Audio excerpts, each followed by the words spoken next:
Hi, my name is Cody Johnson, and I'm a senior geology major here at Augustana, and I will be presenting on my senior inquiry today, which is entitled Determining Weathering Processes of the Great Unconformity in the Northern Rocky Mountains. So just a brief overview of how this presentation is going to go. We're going to start out with the introduction, go into my collection methods and lab methods, results, conclusions, acknowledgments, and references. So for introduction, why did I choose this project? During the summer of 2011, I had the awesome experience of going on the Geology 105 trip, and I had never been out to the mountains before, and I just absolutely fell in love with them when I went out there, and that was my first introduction to the Great Unconformity, and ever since then I've been perplexed by it. And if you look at this picture and are familiar with some of our geology seniors, you'll see some familiar faces. So, background information on unconformities. What exactly is an unconformity? Here's the actual definition here, but put it simply, it's basically where a large section of rock is missing in the rock record. And what makes this unconformity so great? Most unconformities, they are usually localized to a smaller area, but this one is actually found all the way across the globe, stretches from Laurentia, Gondwana, Baltica, Siberia, and Apollonia, and it's also just a massive extent of weathering. There's billions of years missing in the rock record here.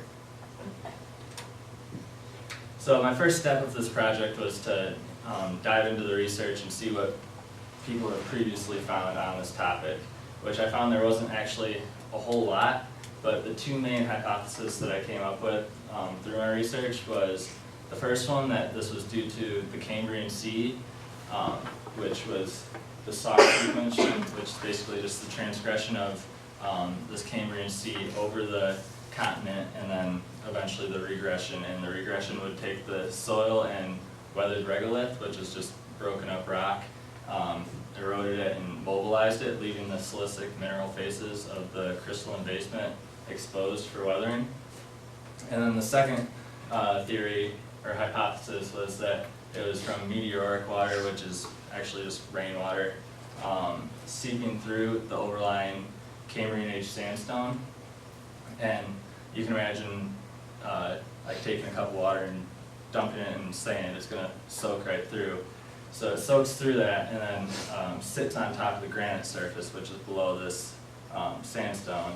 And if you imagine pouring a cup of water on a granite counter, it's not going to go anywhere. It's going to just sit there. So as it sits there, hydrolysis and chemical weathering will occur, and over time will break down the rock. So the Sauk sequence, as I mentioned before, you can kind of see here, over time it transgressed onto the continental surface, and then over time once again regressed, bringing away all the eroded material with it.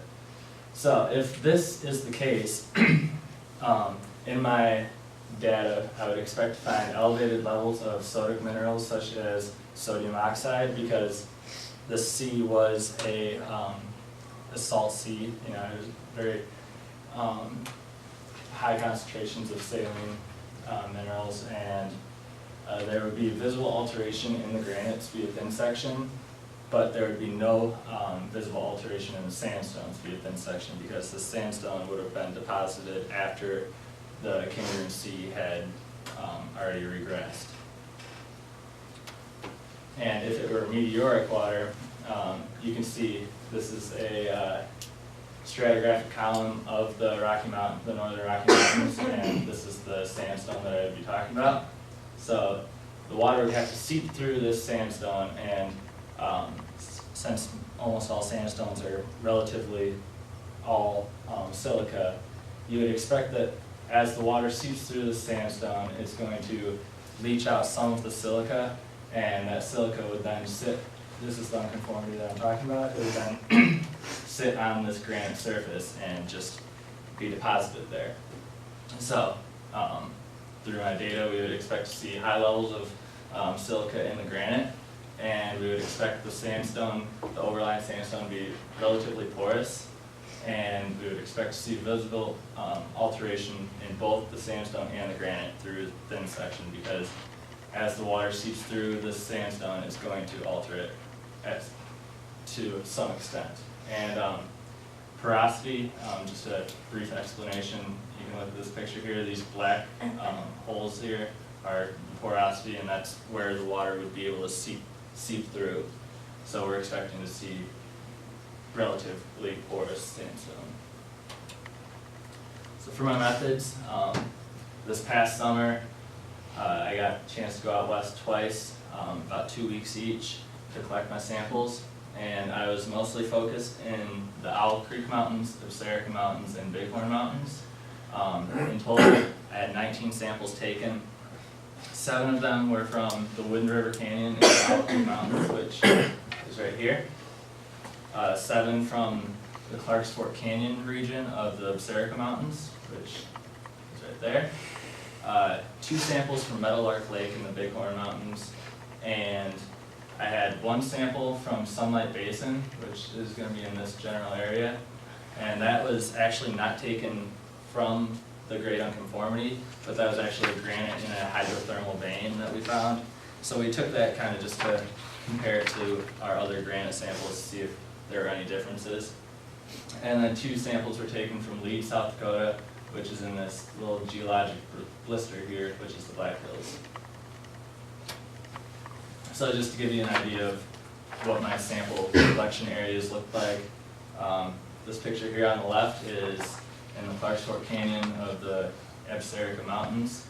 You can see I superimposed my sample numbers on there, and this is actually turned.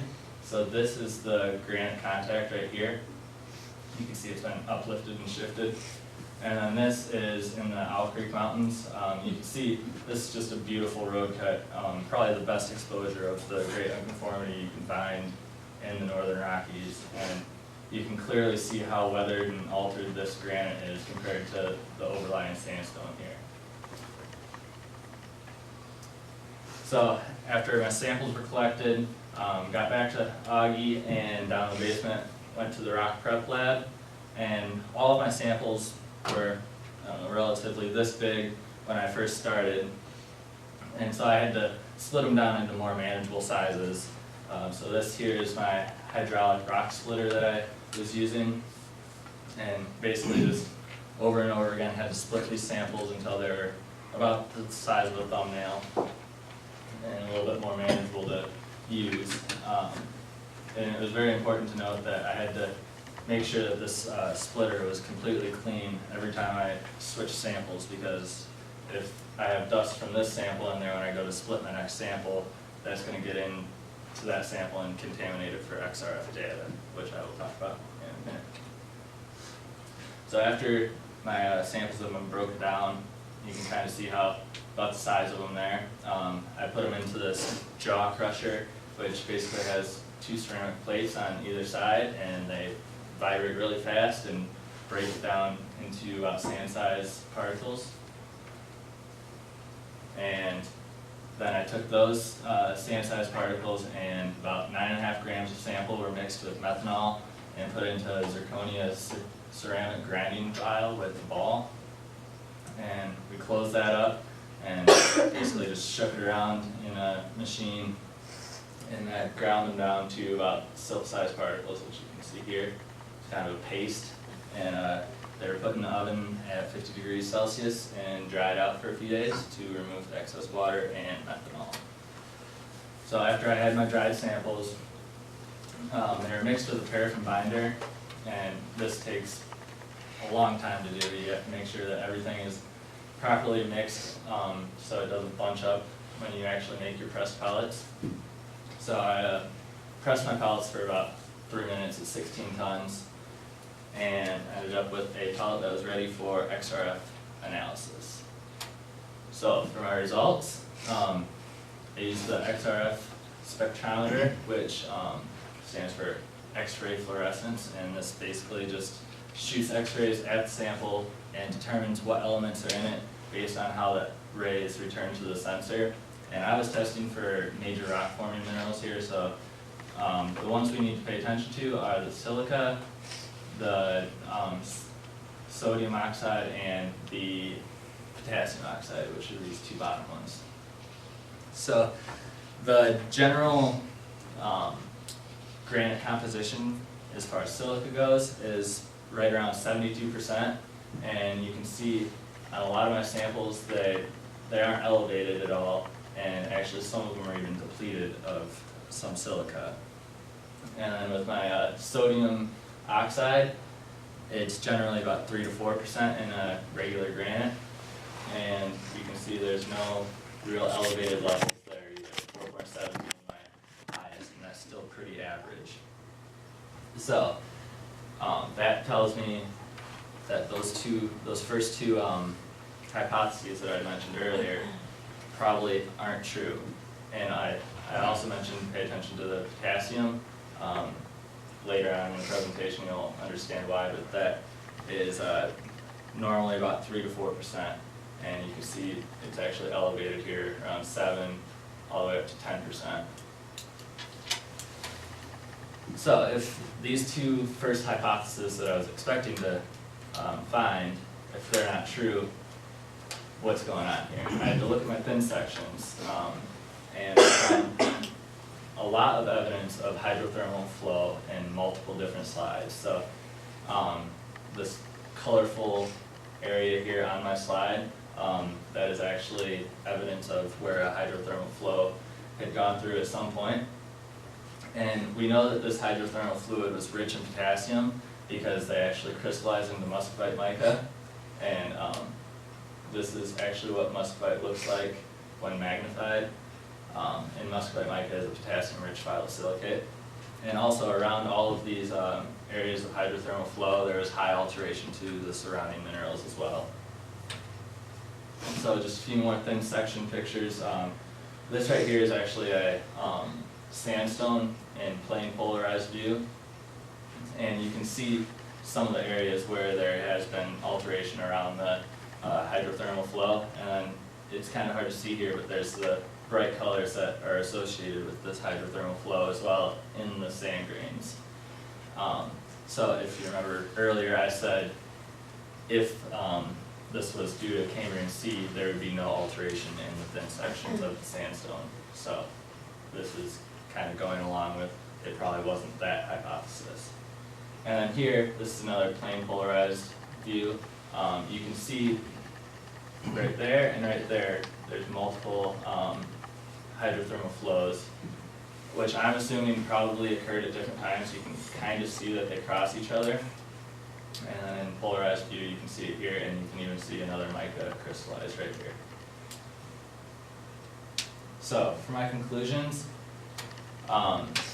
since there was no elevated levels of sodium oxide, and we saw that alteration of the sandstone, this suggests to me that it was not due to the Cambrian Sea, but just because I didn't find elevated levels of sodium oxide doesn't necessarily mean that this is not true, because we're talking about billions of years here that could have easily just been leached out over time.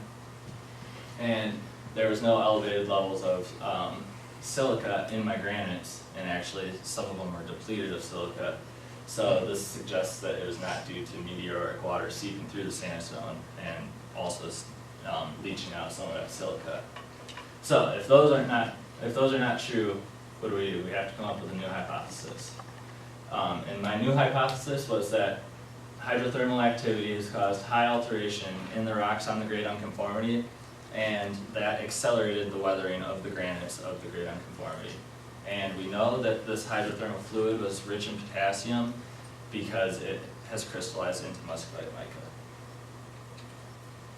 For my acknowledgments, I would like to thank all of the geology department here at Augustana for all of the awesome experiences they've given me. Dr. Wolf, Dr. Strasser, Susan Wolf, and Gail Parsons for helping me along these past 4 years and guiding me through my SI.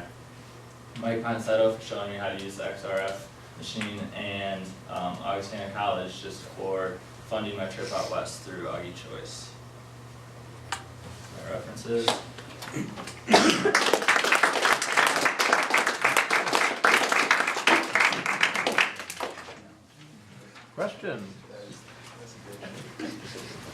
Cody, two questions. First, your thin sections, were they in the obviously altered, weathered granite, or were they pretty fresh? Actually, I did have one in here, that one, I somehow skipped that slide. This is the one from the Sunlight Basin, and you can clearly see muscovite mica shown here. So this is the one that was actually in the hydrothermal vein. Okay, and your hypothesis about the hydrothermal activity, what is your thought on when that occurred? Was that prior to the Sauk sequence, or something that would have been subsequent to all No, of this? it was actually after, because there was evidence of hydrothermal activity in the sandstone, which had to be, the sedimentation had to happen after the Sauk sequence. So your new hypothesis about the hydrothermal, I think that's something that like occurred wide scale, or is it maybe like something that like just kind of randomly at these locations? Well, at all of my sample locations, so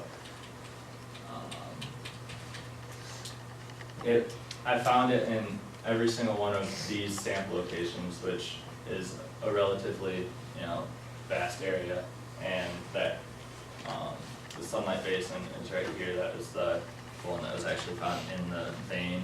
So at least in this general area, there was a lot of hydrothermal activity present at some point in time. So why couldn't the weathering be caused by something before the Sauk sequence? Just exposed. And I mean, I guess it could have, but Because I mean, this is a global event, this Right. Unconformity. And to imagine hydrothermal stuff altering the granite all over the planet, it's kind of a little bit crazy. I guess Maybe here, but well, I didn't study rocks from all over. Yeah, the planet. yeah, well, I This is understand that, my but- localized I understand. area. yeah. But I mean, granite's weather with just when they're exposed or deposition of things on top of them too. Right. Just depends on what conditions are there. Not to that extent though.